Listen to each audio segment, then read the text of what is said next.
여러분께서 지금 읽으신 본문은 드보라와 바락의 찬송입니다. 시스라의 군대를 물리침으로 야빈의 압제에서 벗어난 드보라와 바락이 승리를 주신 하나님을 찬양하고 있는 거죠. 그런데 본문 4절을 보시면 드보라와 바락이 신명기에 나오는 모세의 축복을 인용을 해서 하나님을 찬양하고 있다는 것을 볼 수 있어요. 4절 한번 볼까요? 여호와여 주께서 세일에서부터 나오시고 이렇게 이제 기록을 하고 있는데 신명기 33장 2절을 인용한 거예요. 한번 볼게요.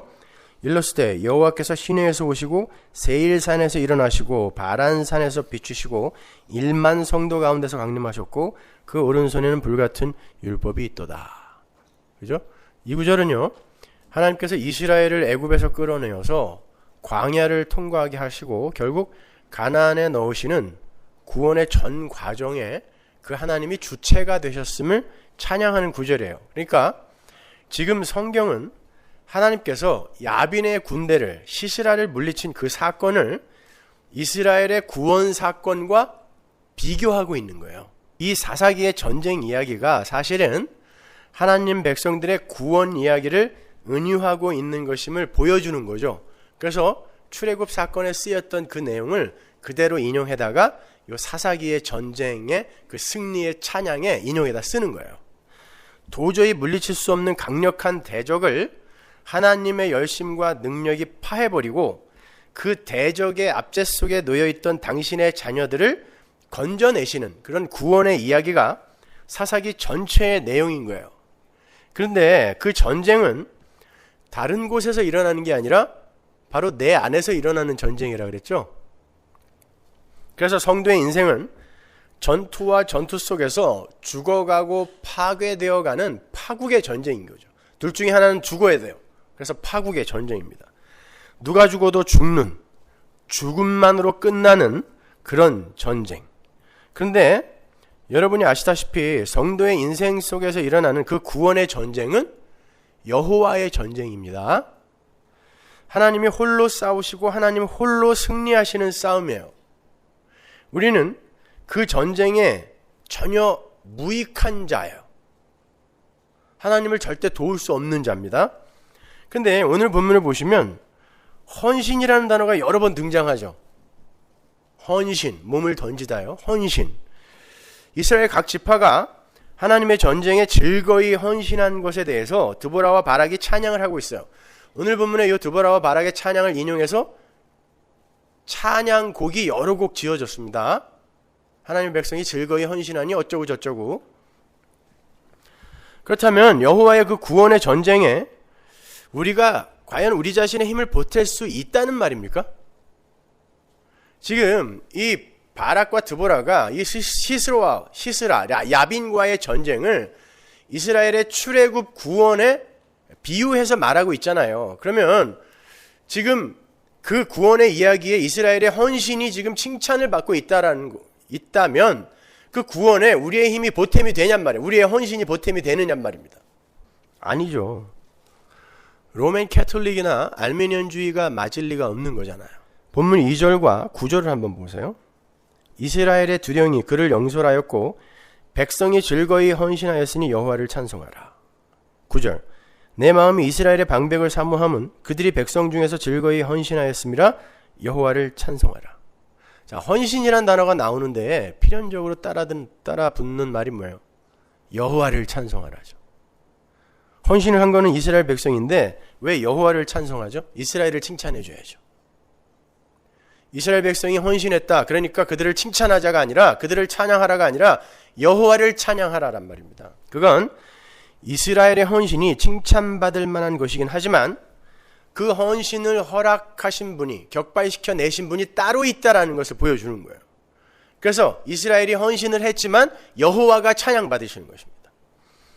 즉 하나님의 헌신으로 이스라엘이 헌신하게 되었다라는 걸 보여주는 거예요.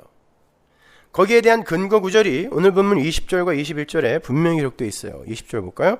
별들이 하늘에서부터 싸우되 그 다니는 길에서 시스라와 싸웠도다. 시스라와 전쟁한 게 누구예요? 하늘의 별들이란 말입니다. 21절 기손강은 그 무리를 표류시켰으니 이 기손강은 옛강이라 내 영혼아 내가 힘있는 자를 밟았도다. 이 야빈의 군대가 철병거가 900승이 있었습니다. 철병거는 탱크예요, 당시로 말하면. 근데 탱크 앞에서 막대기를 든 사람들이 어떻게 이겼겠어요? 기손강이 범람을 함으로 말미암아 길이 질퍽한 길이 된 거예요. 철병거가 못 다니게 된 것입니다. 그래서 그들이 표류를 하게 됨으로 말미암아 이스라엘이 이긴 거예요. 그러면 이스라엘이 기손강을 퍼다가 길에다 부은 거예요. 뭐 어떻게 한 거예요? 하나님이 강을 범람시킨 거죠. 그러니까 하나님의 전쟁이 맞잖아요. 그리고 오늘 본문을 잘 보시면 이스라엘아 니들 4만 명 중에 누가 칼 가진 자 있었느냐 그러죠. 니들 중에 칼하고 창 가진 사람이 누가 있었냐? 뭘로 싸웠다는 거예요? 하나님의 칼로 싸웠다 그래요. 이 찬양을 보면은. 그러니까 하나님이 싸우신 거예요. 이스라엘은 막대기 들고 뒤에 쫓아가다가 이겼네 이거예요. 근데 하나님이 그걸 헌신이라 그래요. 그럼 도대체 그 헌신이 뭐냔 말이에요. 자, 지금부터 그 헌신이 뭔지 한번 차근차근 제가 설명을 해드리겠습니다.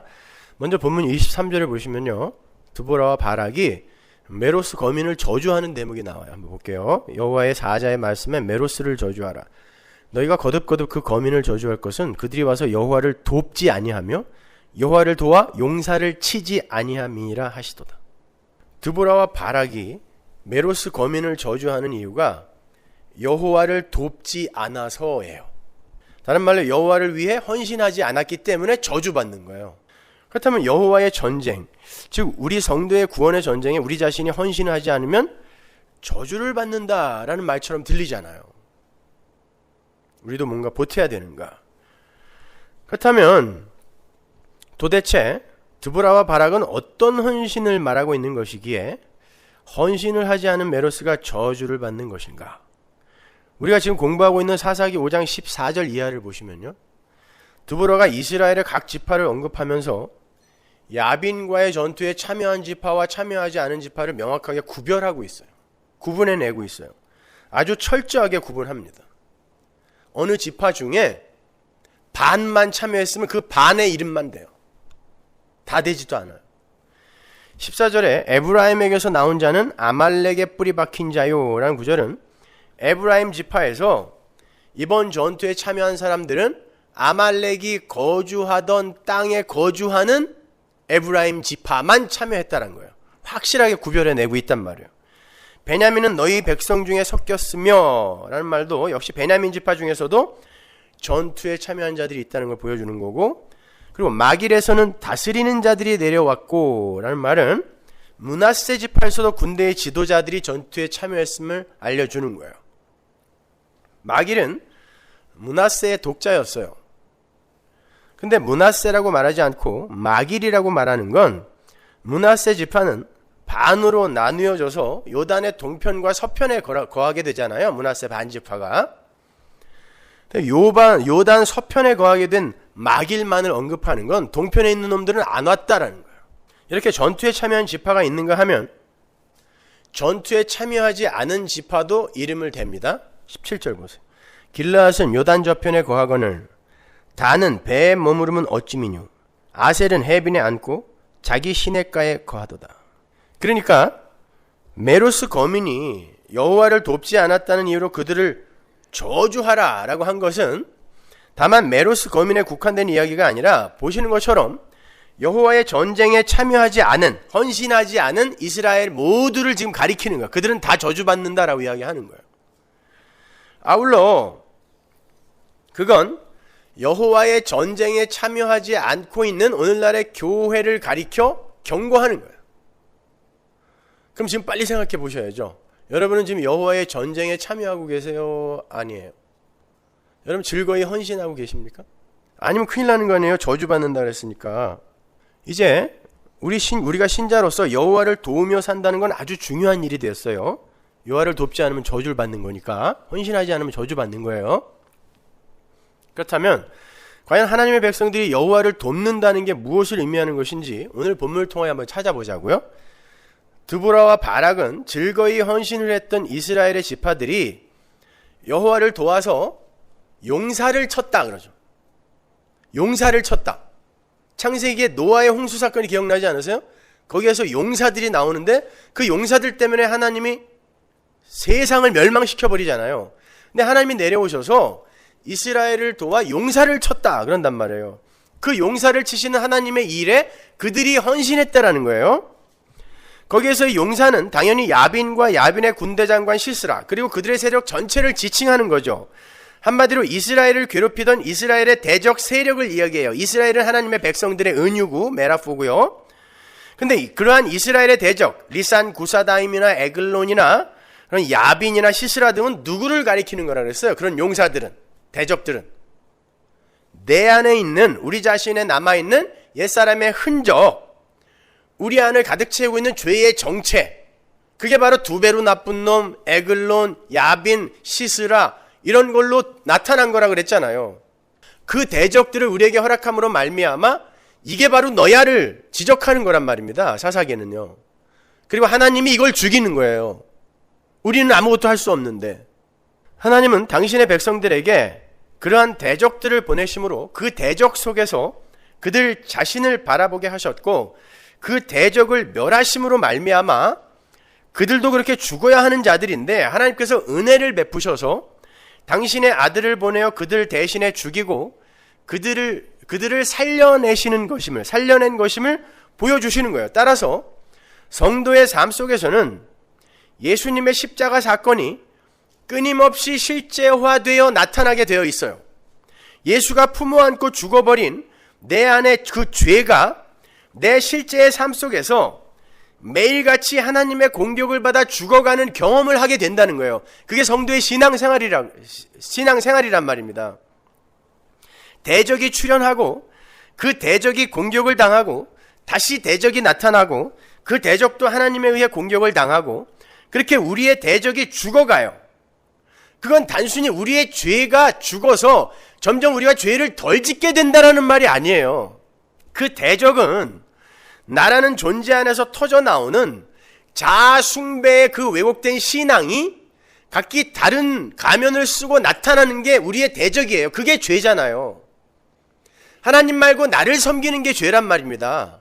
없으면 있음의 흉내를 내는 게 죄니까 그게 자꾸 나타나고 하나님은 그걸 계속 죽여가는 거예요. 왜? 예수님이 바로 그 죄가 되어서 죽었거든요. 내가 되어서 죽었기 때문에 내 삶 속에서 내가 죽는 경험이 계속 나에게 주어지는 거란 말입니다. 그게 십자가의 액츄얼라이즈예요. 십자가가 내 삶 속에 실제화되어 계속 나타나는 거예요. 그러니까 하나님이 우리에게 대적을 허락하시고 내 안에서 여전히 나만 위하고 나만 사랑하는 내가 폭로되고 하나님이 그걸 계속 죽여가신다는 건 어떻게 된단 말이에요? 내가 점점 쪼다가 된단 말입니다. 바보가 되어가는 거예요. 연약한 자로 밀려 내려가는 거란 말입니다. 그게 하나님의 전쟁인 거예요. 하나님에 의해 내 안에 대적이 공격을 받을 때마다 나라는 존재가 죽어가는 거예요. 하나님 앞에서 용사가 되고 싶어서 선악과 따먹은 아담 속의 나는 늘 하나님 앞에서 용사로 서고 싶잖아요. 그래서 내가 이렇게 변한 모습을 하나님께 보여주고 싶잖아요. 난 용사니까. 근데 하나님이 뭘 죽이냐면 바로 그 나를 죽인단 말입니다. 그래서 결국 어떤 고백을 받아내냐면 나는 죄인 중에 괴수입니다 라는 고백을 받아내는 게 하나님의 전쟁이란 말이에요.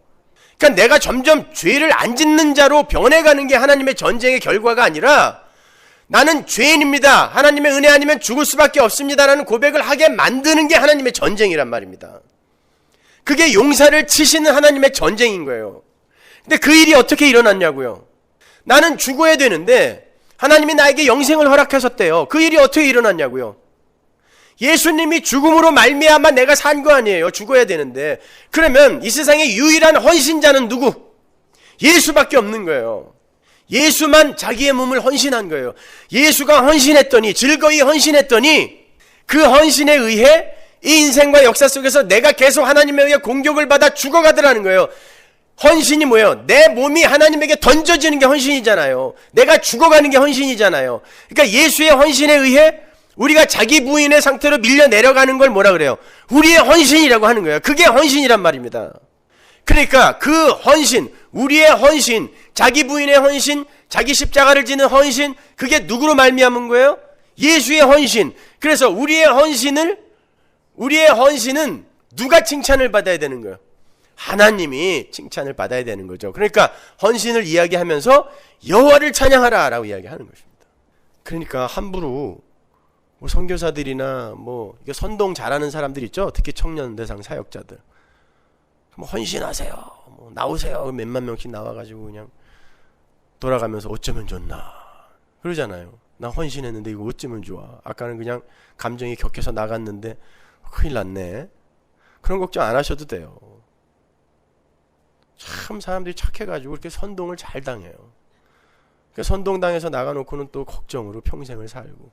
괜찮아요. 그 헌신 아니에요. 성경이 말하는 헌신은 그런 헌신 아니라니까요. 하나님은 여러분의 몸 안 받으세요. 그래서 재물은 점도 없고 흠도 없어야 되는 거예요. 우리는 뭐야? 똥덩어리라면서요. 말라기가 그랬잖아요. 근데 그 재물을 받으시겠어요? 근데 왜 우리가 헌신한다 그러는 거예요 도대체? 하나님은 예수의 헌신만 받으세요. 그리고는 우리를 부셔가시는 그 헌신을 허락하는 거란 말입니다. 정확히 이해하셔야 돼요. 우리가 하나님 앞에 우리 몸 못 드린다니까요. 그래서 재물이 대신하는 거예요.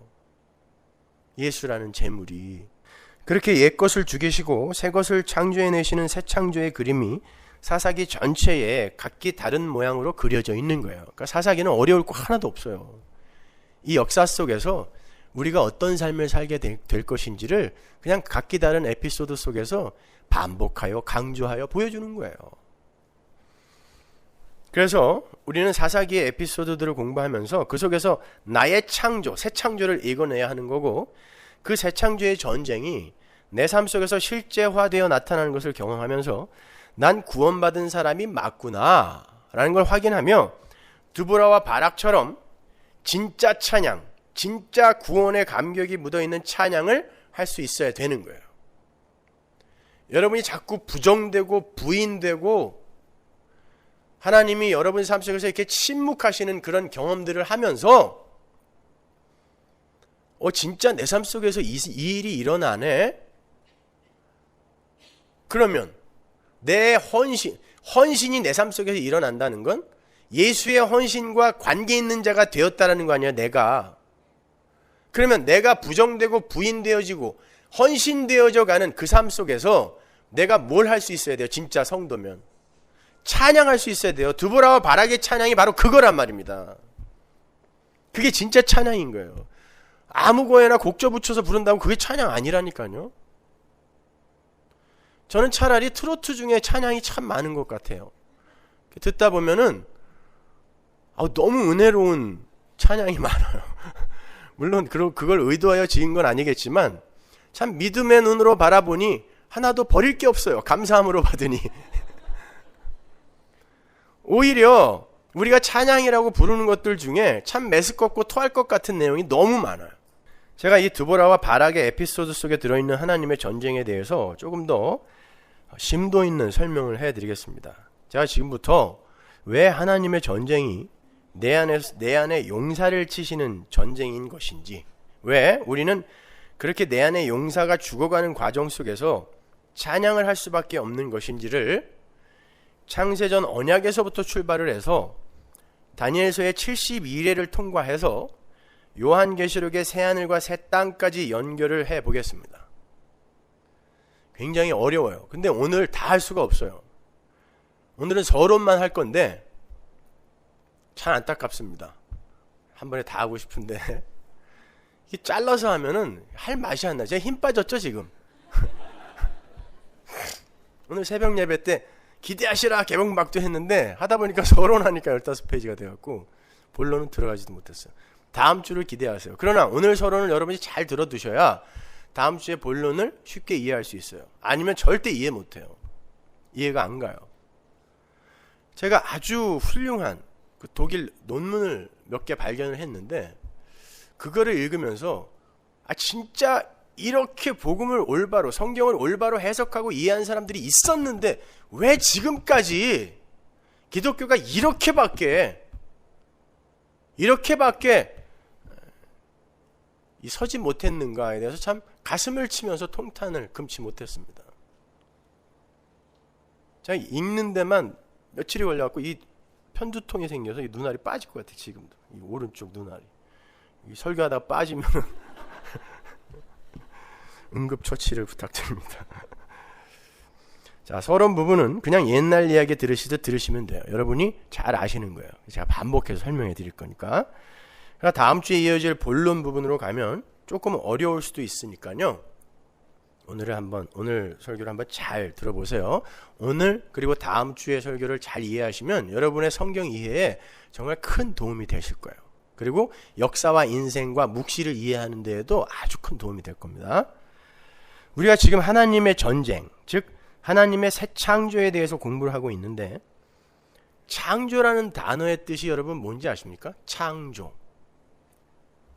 창조란 말은 무엇으로부터 비롯되었다라는 말이에요. 무엇으로부터 비롯되었다. 창이라는 단어가 비롯할 창자죠. 조라는 말이 지을 조자예요. 그러니까 창조는 무엇으로부터, 어떤 것으로부터, 원형으로부터, 실체로부터 비롯되어지는 것을 이야기해요. 무엇이 있고 그 무엇 때문에 그것으로 비롯되어 나타나는 것, 그게 창조예요. 그렇다면 창세전에 이미 있었던 무엇, 그 어떤 것에서 비롯된 것이 창조라는 건데, 그게 뭐겠어요? 창세 전에 뭐가 있었다 그랬어요? 제가 지난주에 말씀드렸는데, 창세 전 언약이 있었다 그랬죠. 창세 전에 하나님과 하나님의 아들 그리고 성령 하나님이 계셨어요. 창세 전에. 존재는 하나님밖에 없었어요. 창세 전에는. 그리고 창세 전에는 하나님과 아들의 언약, 약속이 있었단 말입니다. 그래서 그걸 창세 전 언약이라 그래요. 창세 전 언약은 약속이라고 표기를 해야 맞아요. 그리고 그 약속의 그림자로 언약들이 주어지는 건데, 근데 그냥 약속이라고 하지 말고 우리가 창세 전 언약이라고 하잔 말이야. 일관성 있게. 그 창세 전 언약이 무엇인지가 어디 나왔다 그랬습니까? 에베소서 1장에 나와 있다 그랬죠. 그걸 다시 한번 보고 가자고요. 아주 중요한 거예요. 에베소서 1장 4절. 곧 창세 전에 그리스도 안에서 우리를 택하사 우리로 사랑 안에서 그 앞에 거룩하고 흠이 없게 하시려고. 언제? 창세 전에, 이 세상이 생기기도 전에 하나님의 의중에 어떤 뜻이 있었단 말이에요. 창세 전에. 근데 그게 뭐냐면, 우리를 택해서 우리로 사랑 안에서 그 앞에 거룩하고 흠이 없게 하시려는 뜻이 창세 전에, 우리가 생기기도 전에 있었어요. 그 기쁘신 뜻대로 우리를 예정하사, 이미 그때 우리가 예정됐어요. 예수 그리스도로 말미암아 자기의 아들들이 되게 하셨어요. 언제? 창세 전에.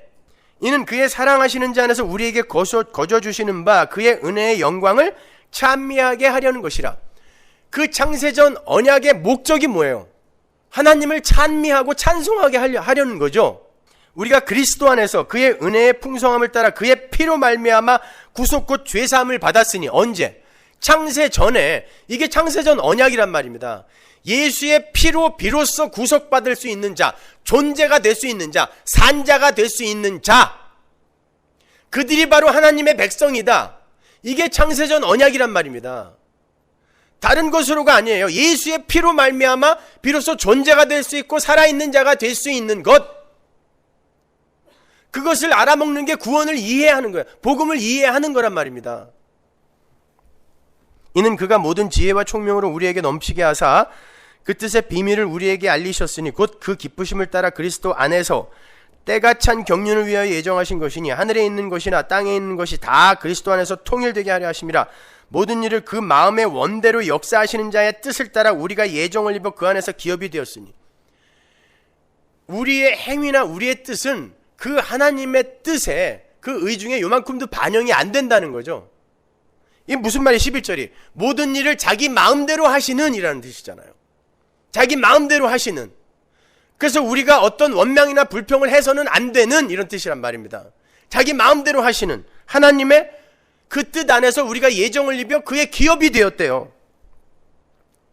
하나님의 재산이 된 거예요. 우리가. 이는 그리스도 안에서 전부터 바라던 우리로 그의 영광의 찬송이 되게 하려 하심이라. 또 나와요. 우리가 하나님의 찬송이 되게 하려 하심이래요. 우리 자체가 하나님의 그 은혜를 찬송하는 기계가 돼야 되는 거야. 하나님 찬송 기계. 근데 그러려면 우리가 그 하나님의 구원에 요만큼이라도 유익한 자로 서면 안 되는 거죠. 그러면 찬송이 나눠진단 말입니다. 나에게도 요만큼 온단 말이에요. 근데 창세전에 하나님의 뜻은 우리가 하나님만 찬송하고 하나님만 찬양하는, 거기에 완전히 집중되어 있단 말입니다. 그게 창세전 언약이에요.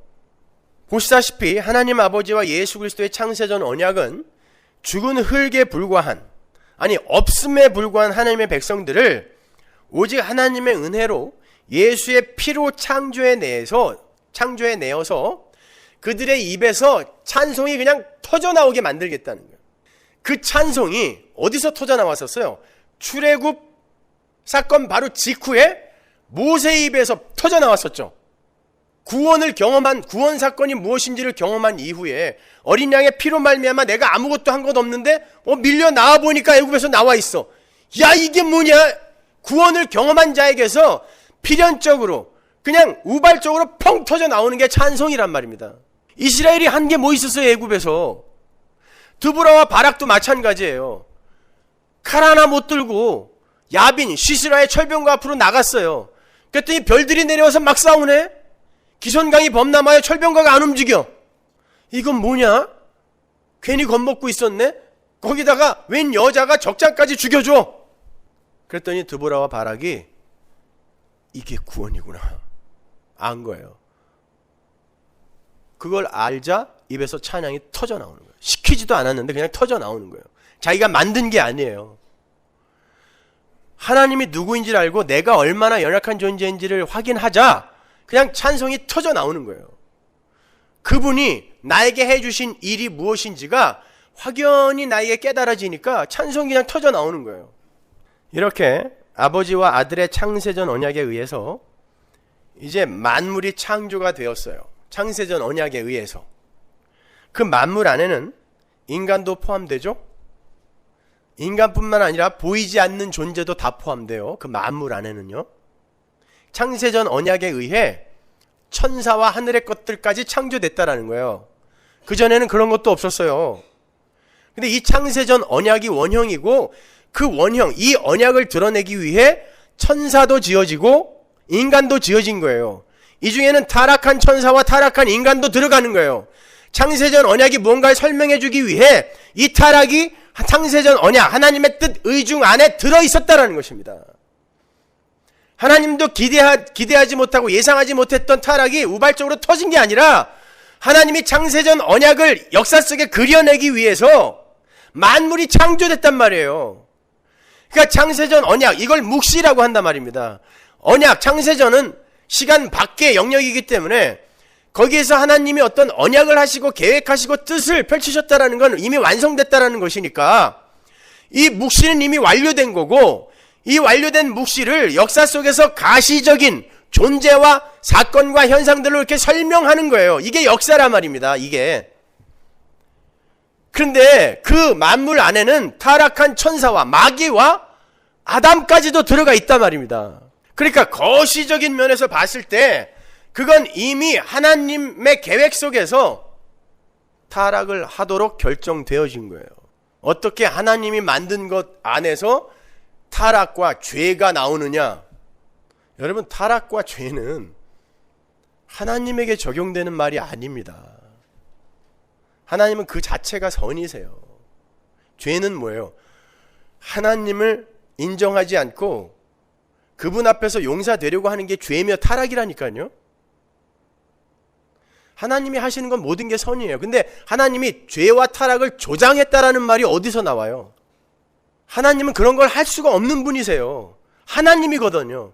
그분이 하시는 일은 가나안 사람을 다 때려 죽여도 천사시켜서 야, 아수르 18만 5천 명 그냥 단칼에 다 죽여버려. 이게 선이라니까요. 하나님이 하시는 거라. 근데 하나님이 죄를 조장한다는 게 무슨 말이에요? 하나님이 창조한 게, 그리고 그 안에 성령을 불어넣었는데 어떻게 그 안에서 타락이 일어나고 죄가 나옵니까? 아니요. 하나님의 뜻 안에 그걸 담아 두셨다니까요. 하나님이 만들었는데 그들이 자유의지를 발동하여 죄를 지은 게 아니라 자꾸 인간을 하나님과 동등한 위치에 올려놓고 이해를 하려고 하니까, 그러니까 자꾸 그런 질문들을 하는 거예요.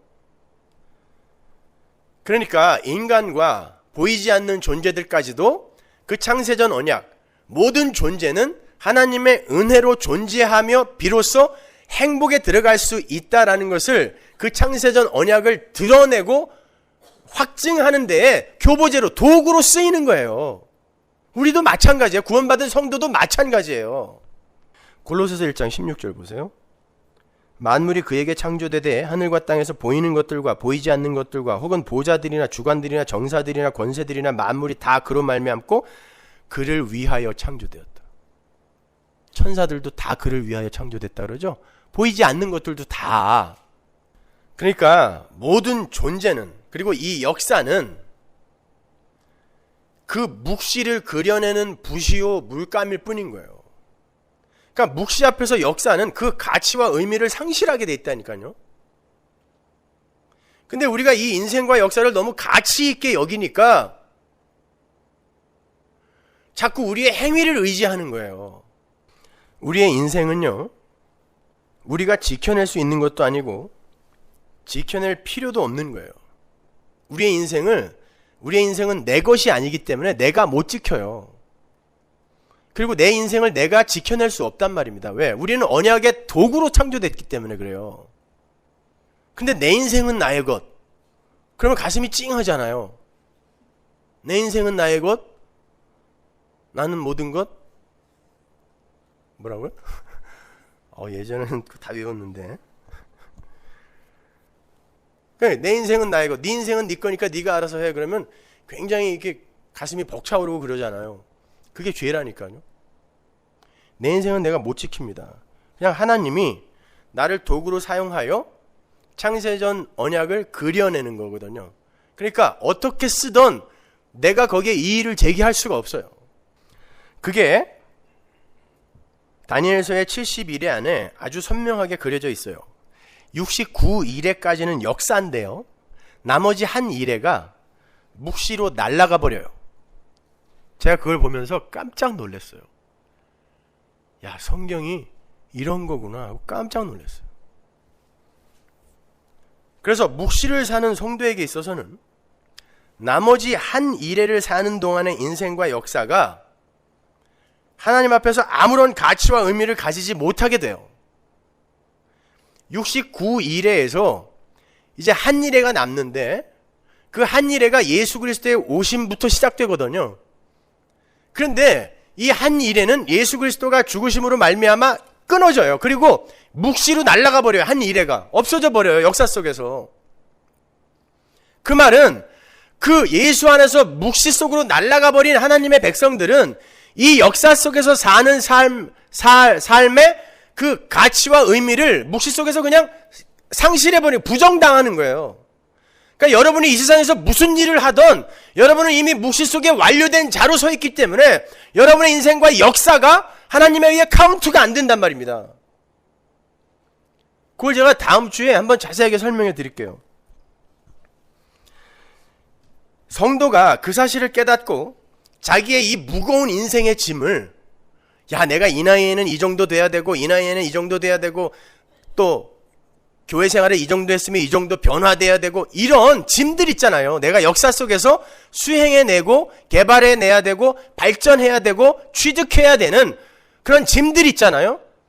그런 인생과 역사가 묵시 속에서 확 날아가 버리게 되면 그때 자유를 얻는 거예요. 그걸 이해하게 된 사람이 이 70일의 정점인 십자가 앞에 자기의 짐을 다 내려놓고 할렐루야 하는 거예요. 이걸 찬양이라 그래요. 드보라와 바락의 찬양이 바로 그 찬양이었단 말입니다. 어떻게 하나님이 나를 이렇게 죽여가실까? 아, 내가 이렇게 죽어가면서도 이렇게 내 안에 있는 용사가 하나님에 의해 침을 받으면서도 이렇게 내가 찬양할 수 있는 것, 예수 그리스도가 이미 묵시 속에서 나를 완료해 놓으셨기 때문에 나는 빨리 여기서 죽을수록 이 역사 속에서 벗어나 하나님 준비하신 그 하나님 나라로 들어갈 수 있는 거구나 하고 찬양하는 거예요. 그러니까 성도뿐 아니라 불신자들도 전부 하나님의 영광, 그 창세전 언약을 드러내기 위한 도구로 쓰일 뿐인 거예요. 타종교인들 마찬가지예요. 하나님의 영광을 드러내기 위해 쓰이는 거예요. 도구로. 스님들 마찬가지입니다. 스님들 만나면은 하나님의 영광을 위해서 사세요 이렇게 얘기해 주세요. 아니 그렇게 얘기 안 해도 사는 거예요. 하나님의 영광을 위해서 사시는 거예요. 그분들도요. 성도도 하나님의 영광을 위해 사는 거고 교회도 하나님의 영광을 드러내기 위해 존재하는 것일 뿐이에요. 그래서 교회가 이름이 나면 안 되고 교인들이 사람이 이름이 나면 안 되고 목사가 이름이 나면 안 돼요. 그들을 통하여 하나님의 영광이 드러나야 되는데 자꾸 이렇게 사람들이 스타가 되고 교회가 스타가 되면 이게 망하는 지름길이에요.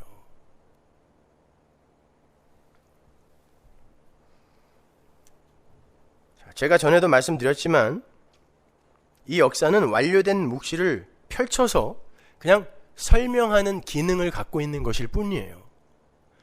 여기에다가 너무 목매지 마시란 말이에요. 그 역사 속엔 여러분의 인생이 들어가 있는 거란 말입니다. 그렇다고 소중하지 않다는 건 아니에요. 왜? 거기에서 우리가 그 역사와 인생 속에서 하나님의 영광과 하나님의 은혜를 받지 못한 자들의 실체를 경험하고 배우는 거니까 소중하죠. 그러나 그것 자체가 우리가 목숨 걸 만한 가치가 있는 게 아니란 말입니다. 그냥 뭘 배우는 것일 뿐이란 말이에요.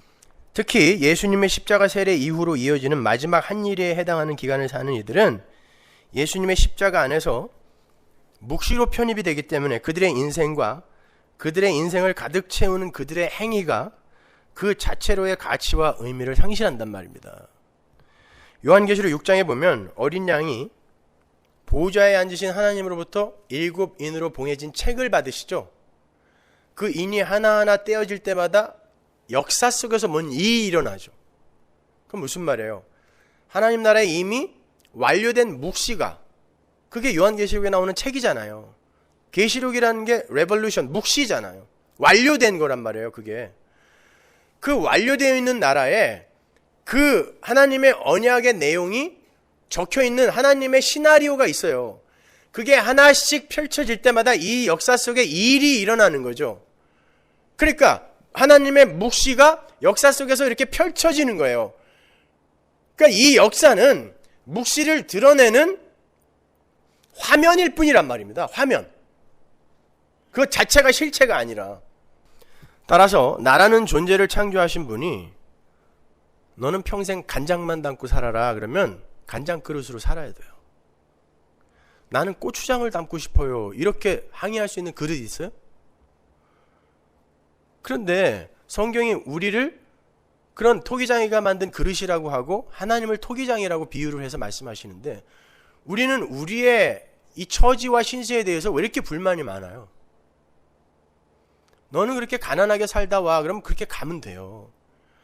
넌 그렇게 못생긴 얼굴로 살다 와. 그럼 그렇게 가면 돼요. 잘생기고 못생긴 걸 그 기준을 누가 정했습니까? 인간들이 정한 거예요. 근데 그 인간들이 정할 때 그 인간들의 마음은 천하 만물 중에 가장 더러운 마음이었거든요. 그게 아름다움이라고 미라고 결정해 놓은 게 진짜 미겠어요? 아름다움이겠어요? 근데 우리는 그냥 인간들이 그 더러운 타락한 마음으로 결정하고 정의해 놓은 것을 그냥 가치라고 결정해 버리고 그거를 얻어내는 걸 힘이라고 생각하면서 산단 말입니다. 그거 아닌 거예요, 여러분. 예전에 엘리가 성경 공부하는데 목사님, 우리는 천국에서 몇 살 때의 몸으로 다시 부활하는 거예요. 그래서 왜? 그랬더니 성형수술 하기 전과 후가 너무 다르기 때문에 꼭 알아야 된다는 거죠. 혹시 성형수술 하기 전의 몸으로 부활하면 사람들이 자기를 못 알아볼 거래요. 그 걱정하지 마. 하나님 나라 가면 그런 우리가 결정해 놓은 힘과 가치라는 게 다 그냥 무색해지는 데예요. 거기는요. 그래서 어떤 몸으로 살아도 괜찮은 곳이에요. 아니 나는 부활하면 또 이 몸으로 살아야 돼? 이 짧은 다리와 이 큰 머리와. 아니 하나님 나라에 가서 그게 못생기고 체격이 안 좋은 걸로 이 판단이 될 거라고 어떻게 확신하세요, 여러분이? 새 몸이 주어진다니까요. 그러니까 성도는 이 세상에서 그런 것들이 가치가 아니라는 것을 조금씩 배워가는 거예요. 묵시 속을 살아가는 사람들이 그렇게 하나님에 의해 밀려 내려간다니까요. 관심도 없어지고 힘을 자꾸 빼앗기게 된단 말이에요, 하나님에게.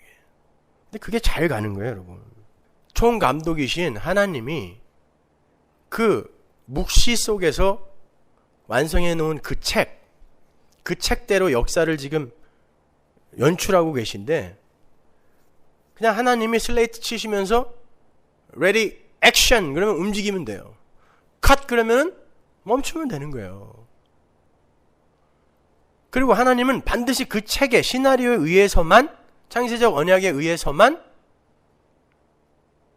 연출을 하시기 때문에 우리가 이 역사와 인생의 운행 방향이나 그 내용을 결정할 수가 없어요. 그리고 거기에 어떤 영향을 줄 수도 없단 말입니다. 그냥 사셔야 돼요.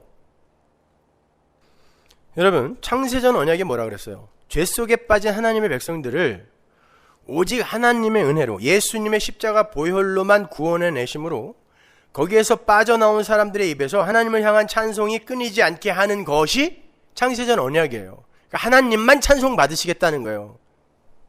아니, 그런 이기적인 분이 어디 있어? 그 사람이 불신자예요. 여전히 인간을 하나님과 동등한 위치에 올려놓고 자기를 부인 못하고 있는 것입니다. 자, 그렇다면 하나님의 백성들이 이 역사 속에서 어떤 자로 드러나야 돼요? 창세전 언약이 지금 우리의 삶 속에서도 드러나고 있어요. 그러면 우리가 어떤 자로 드러나야 되냐고요? 하나님의 은혜가 없이도, 법 없이도 살 수 있는 그런 사람으로 드러나야 돼요? 아니면 죄인 중에 괴수로 드러나야 돼요? 죄인 중에 괴수로 드러나야 된단 말입니다. 하나님은 항상 용서하시는 자리에 있고, 우리는 늘 용서받는 자리에 있어야 그게 창세전 언약의 구조잖아요. 그 구조 안에 들어가 있는 자가 하나님 백성이라니까요. 그런데 그 안에서 값없이 면목 없이 구원받은 자들이 어떻게 남을 가리켜서 저런 나쁜 놈, 저런 파렴치한 놈, 어떻게 그러냐고요. 최근에 한국에 있는 어떤 스타 목사가 성추행으로 몰려가지고 교회를 사임했습니다. 저랑 동갑이고 친분도 있어요. 제가 워낙 설교 시간에 공격을 많이 해갖고 저를 무지 싫어하는 사람인데, 사임했다 그러길래 제가 글을 썼습니다. 메일을 보냈어요. 이웬수가 웬일인가 그랬을 거예요. 뭐라고 보냈냐면, 네가 뭔데 네 마음대로 사임을 하냐. 네가 지금 그 일로 그걸 교회를 사임을 한다면 너는 그 전에는 지금 그 일을 저질렀을 때보다 훨씬 나은 인간이라고 생각했다는 것인데, 봐라, 너는 그거부터 잘못된 거다. 인간은 들키지 않았을 뿐이지 전부 다 너보다 100배 1000배의 음란한 생각을 갖고 있다. 근데 하나님은 마음에 먹은 것도 똑같은 음란의 죄로 치신다고 했기 때문에 저질러서 들킨 너나 들키지 않은 우리나 다 똑같은 놈들이다. 우리는 어떤 일이 폭로되었을 때 사임하는 자가 아니라 매일매일 설교, 이 강대상에 올라오면서 나는 설교하면 안 되는 놈인데 하고 올라왔어야 되는 거지. 하나님이 오늘이라도 그만두게 하시면 난 오늘이라도 그만둬야 되는 자인데 왜 나한테 설교를 시키는가 하고 올라와야 되는 거지. 남보다 어떤 훌륭한 자격과 조건을 갖추어서 변화된 인격을 갖고 성숙된 인격을 갖고 그들에게 설교할 자격이 있어서 올라오는 거 아니었다. 근데 네가 뭔데 네 맘대로 교회를 사임하냐. 그 상태에서 사임하고 도망가는 것보다 면목 없이 올라와서 이게 나의 실체입니다라고 얘기하는 건 정말 죽기보다 힘든 일일 것이다. 그러나 우리가 해야 할 게 그거 아니냐. 사임하지 말아라. 마지막에 힘내세요.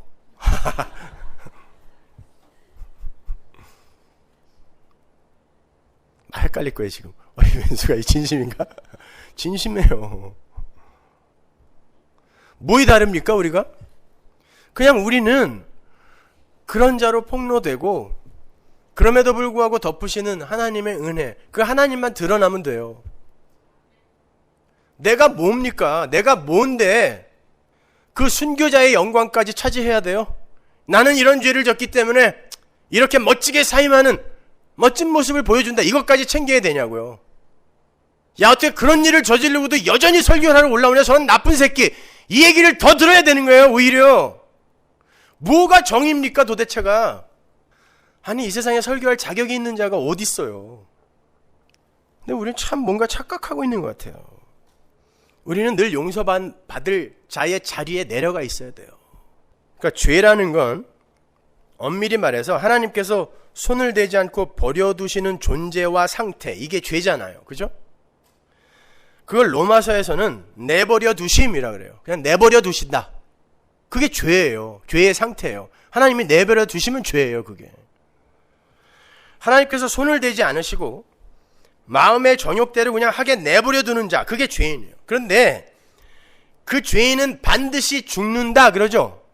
죄의 삭은 사망이니까 죄인은 반드시 죽는다 그래요. 그러니까 하나님께서 간섭하지 않고 그냥 놔두시는 상태가 죄고, 그 상태가 바로 사망, 죽음의 상태라는 거예요. 따라서 하나님의 그 창세전 언약이 이 역사 속에서 드러나기 위해서는 이 세상이 어떤 상태여야 된다는 거예요? 창세전 언약이 죄에서 하나님이 하나님의 은혜로만 구원해내는 거니까, 죄가 뭐라고 해서 하나님이 내버려 두시는 거. 근데 그게 뭐냐면 죽음이니까 없음의 상태여야 되는 거예요. 그래서 창세기 1장에서 혼돈과 공허와 흑암인 거예요. 없음인 거예요. 혼돈, formless, 공허, emptiness, 없는 거란 말입니다. 그게 죄란 말이에요. 최초의 인간인 아담이 선악과를 따먹고 죄인으로 떨어지는 것으로 역사가 시작되는 건 하나님의 창세전 언약을 설명하기 위한 필연적 장치였단 말이에요. 그래야 아담이 죄인으로 발각이 돼야 하나님의 창세전 언약이 역사의 시작부터 이제 설명이 들어갈 거 아니에요. 안 따먹고 계속 걔가 버티면 어떻게 되는 거예요? 창세전 언약을 설명할 길이 없는 거 아닙니까? 그래서 바울이 갈라디아서에서 이 세상의 현실을 이렇게 표현하고 있는 거예요. 갈라디아서 3장 22절. 그러나 성경이 모든 것을 죄 아래 가두었으니 이는 예수 그리스도를 믿음으로 말미암은 약속을 믿는 자들에게 주려 함이니라. 믿음이 오기 전에 우리가 율법 아래 메인바 되고 계시될 믿음의 때까지 갇혔느니라. 하나님이 모든 것을 죄 아래 가두셨대요. 죄 아래 가두셨대요. 모든 걸. 로마서에서 한번 찾아보죠. 11장 32절. 하나님이 모든 사람을 순종치 아니하는 가운데 가두어 두심은 모든 사람에게 긍휼을 베풀려 하심이로다. 하나님의 긍휼이 뭔가를 설명하기 위해서 어디에다 가두셨대요? 불순종에 가두셨대요. 아담은 하나님이 가두신 거란 말입니다. 뭘 설명하기 위해? 하나님의 긍휼. 그러면 하나님이 가두신 데에서 피조물이 스스로의 힘으로 빠져나올 수 있다 없다? 못 빠져나와요. 가두신 분이 열어야 나오는 거예요. 그걸 구원이라 그래요. 그게 하나님의 영광이에요. 그게 드러나는 게 하나님의 영광이란 말입니다. 근데 거기에 망치질을 하겠다고 나서는 게 바리새인이란 말입니다, 여러분. 이사야서 47장에서 하나님의 택한 백성 이스라엘을 내 영광을 위하여 창조한 자라 그러잖아요. 하나님의 영광을 위하여 창조된 자면 하나님의 영광을 드러내는 존재로 하나님이 살라고 하는 대로 그냥 살면 되는 거예요. 그런데 바리새인들은 그 영광을 자기가 가로채려고 했다 그랬잖아요. 그게 죄란 말이에요. 그게 아담이 저지른 범죄잖아요. 그 영광을 내가 가로챈 거. 그게 뭐예요? 피조물이 피조물의 자리에서 벗어나서 하나님의 자리로 올라가는 걸 히브리스 교만이라고 한다 그랬잖아요. 그러니까 영광을 돌려드린다는 건 뭡니까? 피조물의 자리로 내려가는 걸 하나님께 영광을 돌려드린다고 하는 거예요. 근데 피조물의 자리로 내려가는 게 뭐냐면 하나님 앞에서 죽은 흙으로 사는 거예요. 간장 담아 그러면 간장 담는 거예요. 고추장 담아 그러면 고추장 담는 거예요. 요강으로 쓰겠다 그러면 요강 돼야 되는 것입니다. 그러나 그게 복된 삶인 것입니다. 오늘 본문에서도 그러잖아요. 드보라와 바락이 하나님께 헌신하여 용사를 치는 자는 복이 있도다 그래요. 하나님에 의해 복받은 자는 자기 안에 있는 용사를 치는 자로 사는 거예요. 그게 뭐냐면은 내 의지와 비전과 야망이 꺾여버리는 거예요. 그래서 요강으로 살아가면 요강이 되는 거예요. 싫어요. 난 도자기가 될래요. 이 야망이 꺾이는 거예요. 이걸 헌신이라고 그러고 그걸 복이라고 한다니까요. 그러니까 이런 복음을 누가 좋아하겠냐고요. 누가 좋아하겠어요, 이거를. 그러니까 사람들이 들고 나는 거에 신경 쓰지 마세요. 그냥 싫어서 떠나는 게 옳은 거예요.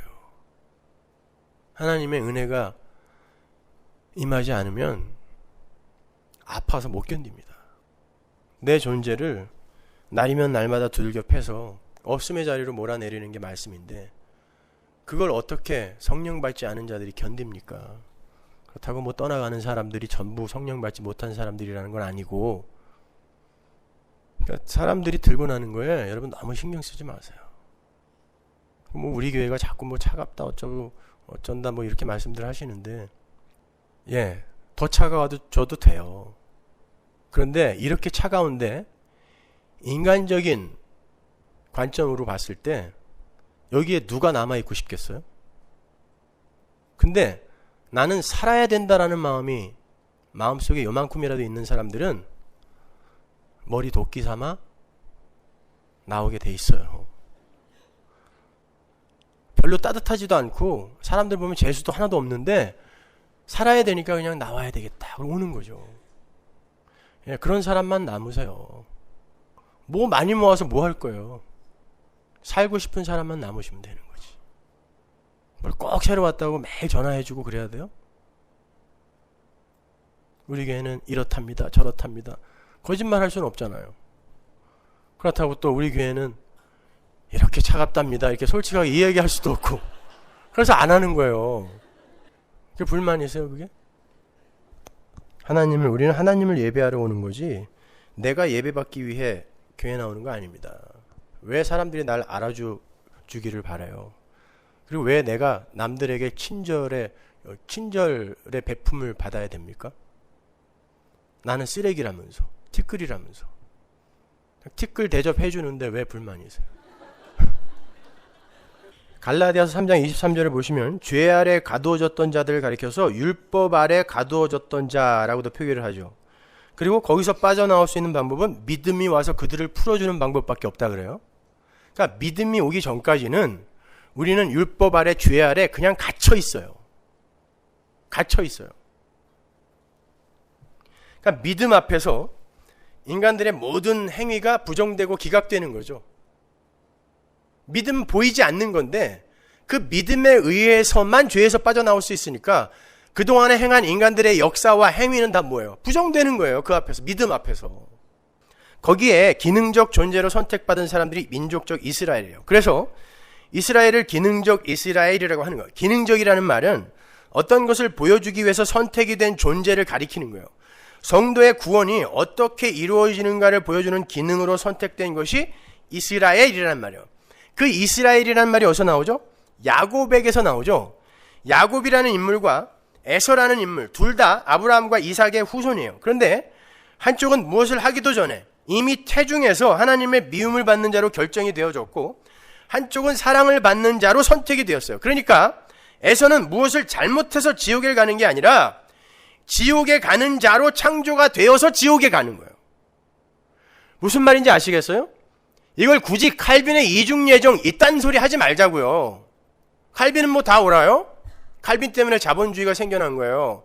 칼빈의 복음이 떨어지는 곳마다 자본주의가 발전해서 소외계층이 그만큼 더 늘어났어요. 칼빈이 초창기 때 돈은, 힘은 하나님의 축복이다 그랬어요.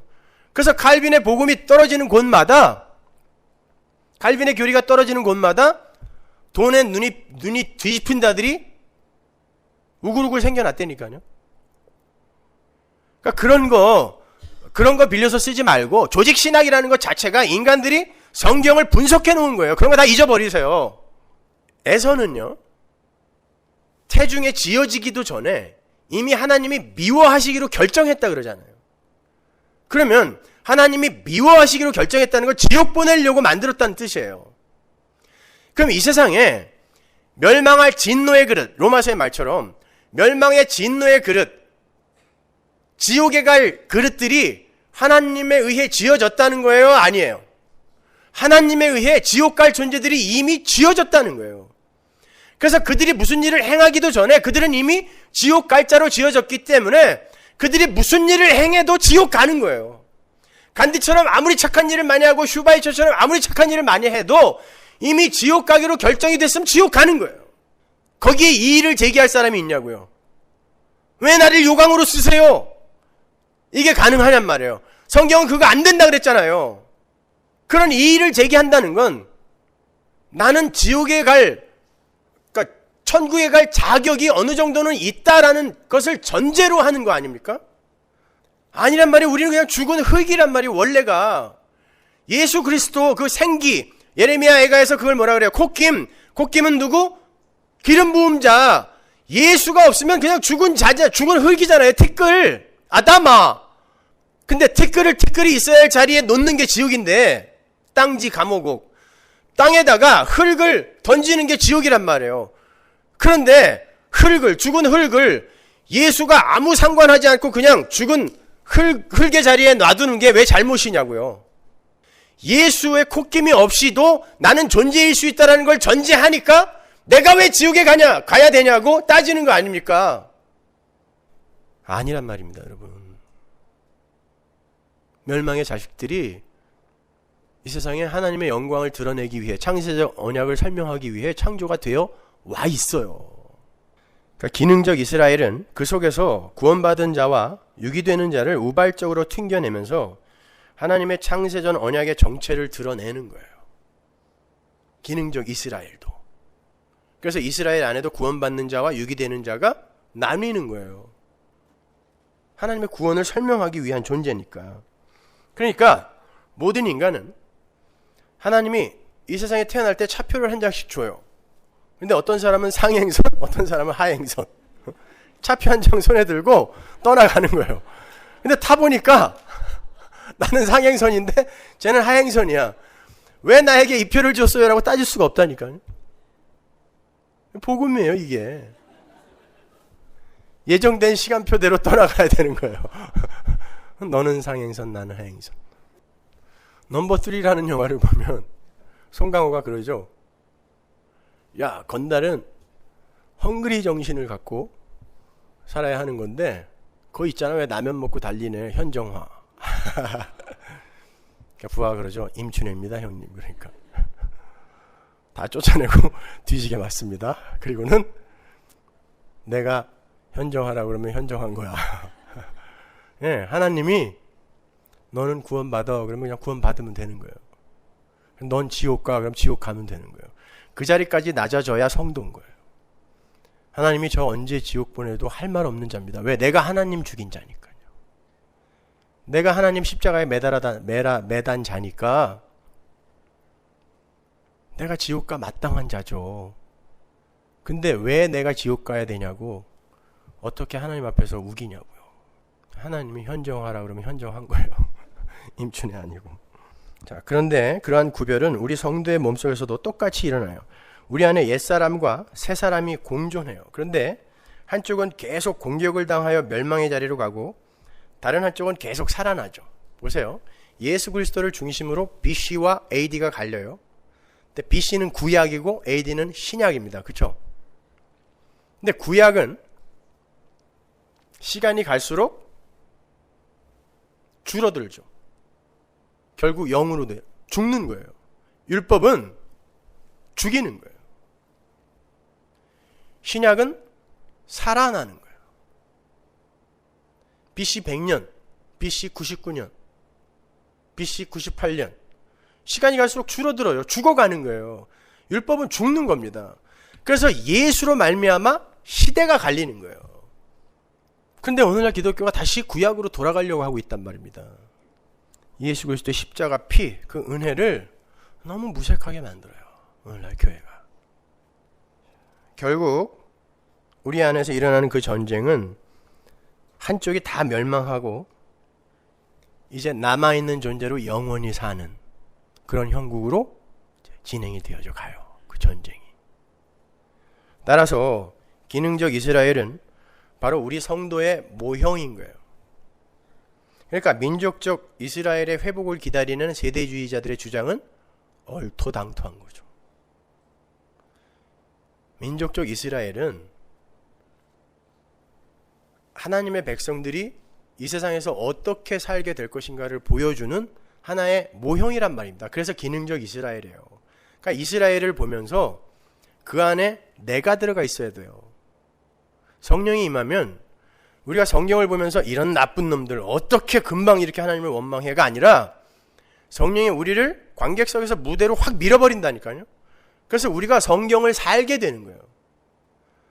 그 구약에 나오는 모든 엉터리 같은 인간들 속에 내가 들어간다니까요.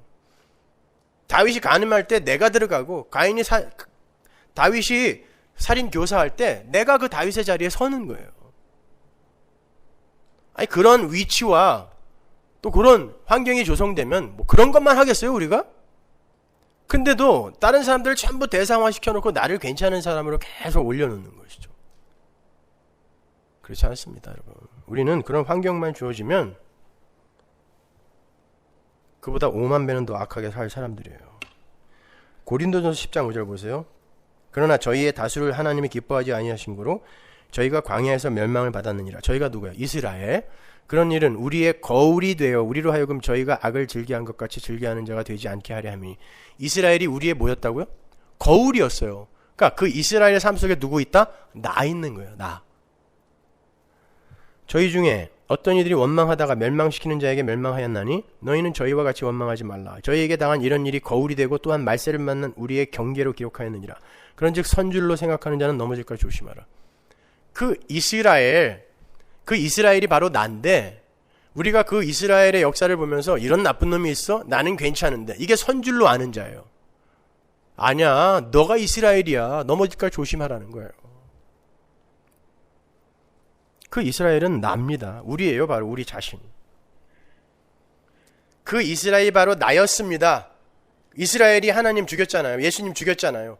내가 예수님 죽였습니다. 그 고백하는 사람이 성령 받은 사람이에요.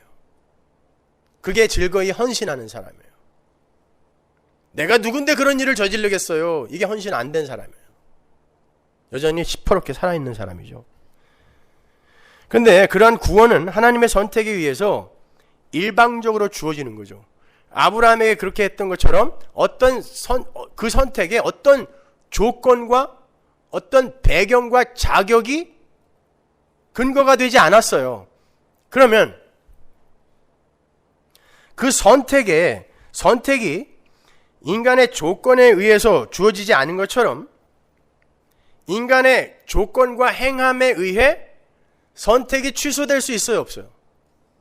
선택 자체가 그걸 근거로 하지 않았는데 어떻게 선택이 인간의 행위에 의해 취소가 됩니까? 선택 자체가 하나님 마음대로 하신 건데. 근데 성도답게 안 살면 육이 된다고요? 누가 그래요? 여러분 그걸 은혜라고 하는 거예요. 그게 믿어지는 사람이 두려움에서 해방되는 거예요.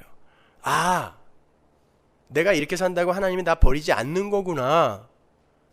요 사람이 두려움에서 해방되는 거예요. 그래서 두려움은 형벌이 있다라고 이야기하는 거예요.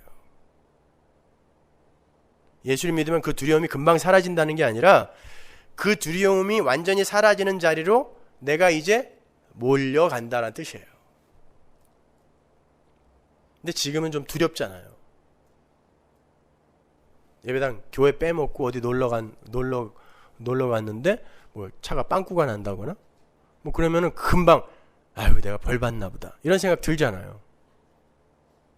그거 잘못된 거예요. 하나님은 우리를 은혜로 덮으시는 분이라니까요. 그걸 절대 잊지 마세요. 그렇게 이스라엘 비롯한 모든 존재는 창세전 언약의 위대함을 증거하는 증거물들로 살게 되어 있어요. 예수님의 피만이 존재를 존재케 하는 힘이 있음을 증거하는 거예요. 따라서 성도는 예수님의 피가 없으면 도저히 살 수도 없고 살아있어서도 안 되는 그런 존재로 폭로가 돼야 되는 거예요. 예수님이 나를 붙들지 않으면 내가 얼마나 추악한 존재로까지 떨어질 수 있는가를 여러분은 자주 경험하셔야 됩니다. 그리고 하나님이 그걸 허락하신다니까요. 그런데 무슨 변화를 그렇게 바라세요? 여러분이 변하는 게 아니에요.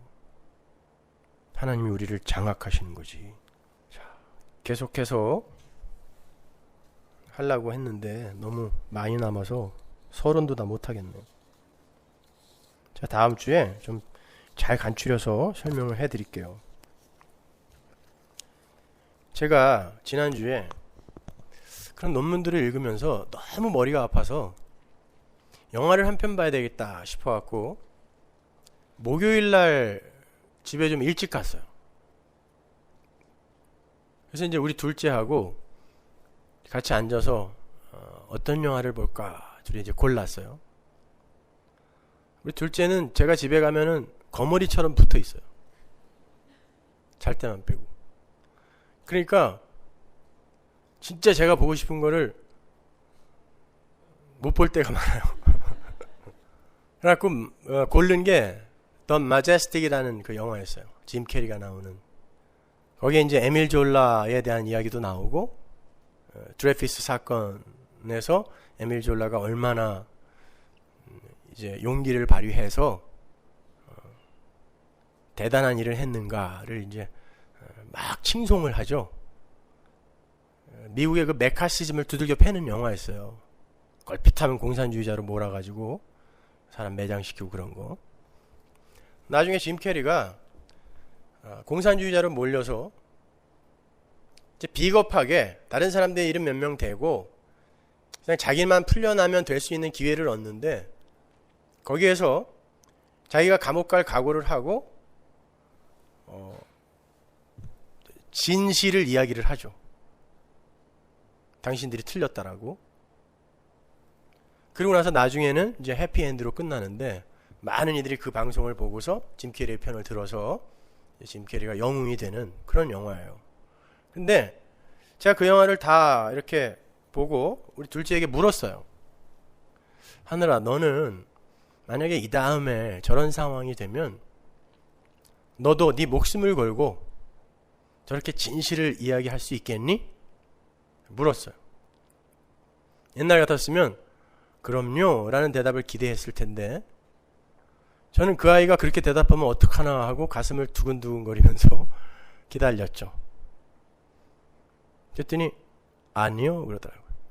난 못한대요.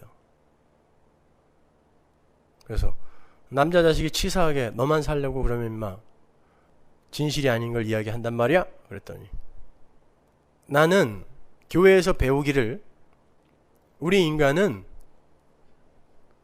그렇게 자기가 큰 손해를 볼 수 있는 위기 앞에서 자기의 유익을 버리고 남을 위해 살 수 없는 자라는 그런 존재라는 걸 배웠다는 거예요. 이렇게 얘기는 어렵게 얘기는 안 했지만 그런 뉘앙스로 자기는 저스틴 티처한테 반복하여 그 얘기를 들었기 때문에 나는 하나님도 진심에서 우러나서 사랑할 수 없는 자고 내 이웃도 내 진심으로 사랑할 수 없는 자이기 때문에 하나님이 나를 그렇게 하나님과 이웃을 사랑하는 자로 만들어주지 않으면 그리고 하나님이 그렇게 목숨 걸고 진실을 이야기할 수 있는 힘을 주지 않으면 나는 못한다는 거예요. 그래서 제가 우리 현주한테 얼마나 고마웠는지 마음속으로 잘 배웠구나 얘가. 넌 지금 가도 천국 가겠다. 여러분 애들이 못 알아듣는 것 같지만 그냥 어줍지 않은 선동이나 boys be ambitious 이따오 소리나 교회 가면 듣고 지 야망이나 키우고 비전이나 키우는 그래서 그런 걸 이렇게 살살 긁어주면은 아이들이 교회를 재밌어 하죠. 여러분 그게 올바른 교회라고 생각하세요? 애들이 교회 가갖고 집에 왔는데 나는 하나님을 사랑할 수도 없는 사람이라고 그러고 이웃을 사랑할 수도 없는 사람이라고 그러고 엄마 이게 뭐야? 제가 실제로 그런 컴플레인을 받았었어요. 왜 우리 교회에서는 애들의 길을 그렇게 꺾냐고. 당신이 복음을 아직 이해 못하는군요. 제가 속으로 생각했죠. 그건 애들의 길을 꺾는 게 아니라 애를 살리는 겁니다. 마찬가지예요. 여러분 우리가 하나님 앞에서 그렇게 용사가 될 수 있을 거라고 착각하지 마세요. 우리가 진짜 우리의 유익 앞에서 그리고 우리의 아주 극한의 손해 앞에서 나를 위하지 않는 그런 선택을 할 수 있을 거라고 생각하세요? 절대로 그럴 수 없어요. 제가 우리 둘째는 물에 빠졌을 때 제가 수영을 굉장히 잘해요. 건지러 가는데 제가 평소에 늘 말하죠. 아, 빨리 하나님이 오셔서 하나님 나라 갔으면 좋겠다고. 애가 저기서 헐떡거리니까요, 이게 수영이 안 돼요. 손발이 떨려서. 그러니까 계속 가라앉죠. 물을 한 모금 먹을 때마다 살고 싶다는 생각이 여기서부터 끌어오르는데 하나님이 안 도와주세요. 나 혼자 헤엄쳤다니까요. 하나님이 옆에서 같이 응원이라도 해줄 줄 알았는데 나 혼자 헤엄쳤어요. 내 아이는 죽어가고 있고. 금방 하나님이 원망스러워요. 뭘 변화되는 거 우리가요? 그냥 하나님이 천국 보내주시면 감사하게 가세요. 아니면 할 수 없어요. 그러나 우리는 복음을 알기 때문에 거기 못 가면 큰일 난다는 거 아니까 통곡하면서 매달리는 거예요. 그게 부르짖음입니다. 죽는 날까지 이렇게 사셔야 돼요. 그래서 성도의 삶은 그렇게 녹록하지 않습니다. 경북대 김두식 교수가 새로 책을 냈는데 책 이름이 지랄 총량의 법칙이에요. 저만 쓰는 단어였는데 그 사람이 카피라이트를 무시하고 지가 갖다 썼어요. 그게 뭐냐면 사춘기 딸을 키우다 보니까 애가 너무 지랄을 떨더라는 거예요. 말도 안 듣고 학교에서 오면 문 딱 닫고 나오지도 않고. 그래갖고 고민하다가 도달한 결론이 사람들이 평생 떨 지랄의 총량은 같은데 어떤 사람은 사춘기 때 많이 쓰고 어떤 사람은 뭐 늦바람 나서 늦게 쓸 수도 있고 그런 거지 우리 애만 잘못된 게 아니다 라는 결론에 도달했대요. 이 부조리의 세상을, 이 사회를 어떻게 볼 것인가에 대한 문제의식으로 출발을 한 책인데 이제 제가 그거만 인용해서 쓰는 거예요. 마찬가지예요. 여러분, 고통 총량의 법칙이라는 거 아세요? 제가 급히 만들어낸 건데 모든 인간이 이 세상에서 겪는 고통, 특히 성도가 겪어내야 하는 고통의 총량은 같아요. 나는 이렇게 가난해서 고통이 남들보다 한 2배는 될 것 같아. 부자는 고통 없을 것 같으세요? 나는 이렇게 못 배워서, 나는 이렇게 못생겨서 고통이 남들보다 몇 배가 될 것 같아. 잘생기고 많이 배운 사람은 그 고통 없을 것 같으세요? 여러분이 어떤 문제 속에서 헤어나지 못하면서 고통스러워 여기서만 건져주면 나는 뭐든지 할 수 있을 것 같아. 거기서 건져주면 그때 겪어야 할 고통이 딴 데로 그대로 이월돼요. 고통 총량의 법칙. 그걸 다 겪어야 내가 어떤 존재인지를 알게 된다니까요. 그리고 하나님의 은혜가 떠난 이 세상의 실체를 알게 되는데 하나님이 어떻게 그걸 감면해 주세요? 안 해주세요. 고통 총량의 법칙. 그리고 아무리 우리가 죄를 지으면서 이 세상에서 지랄을 떨어도 지랄 총량의 법칙에 의해서 하나님이 금하시는 선까지 넘어가지 않아요. 걱정하지 마세요.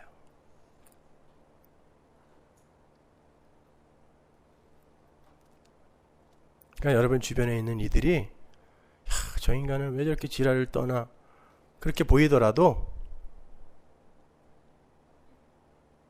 언젠간 멈춰질 거야. 그리고 내 삶 속에서는 저 지랄이 안 나오나? 오늘 참 교훈적인 내용에 이 단어를 본의 아니게 많이 쓰게 되네요. 앞으로 한 2년은 안 써도 될 것 같아요. 그러니까 남들을 함부로 그렇게 눈에 보이는 것으로 판단하고 그러지 마세요. 다 똑같아요. 다 그만큼씩 내놓고 가는 거고 그만큼씩 겪고 가는 거예요. 우리의 인생은 창세전 언약 하나님의 영광을 드러내는 도구일 뿐이에요. 언약적 도구. 그러니까 기능적 존재. 그거 잊지 마십시오. 아무것도 아니에요. 우리는요. nothing이에요. 하벨이에요. 없음입니다. 하나님이 거기에 당신의 작품을 새겨 넣으시는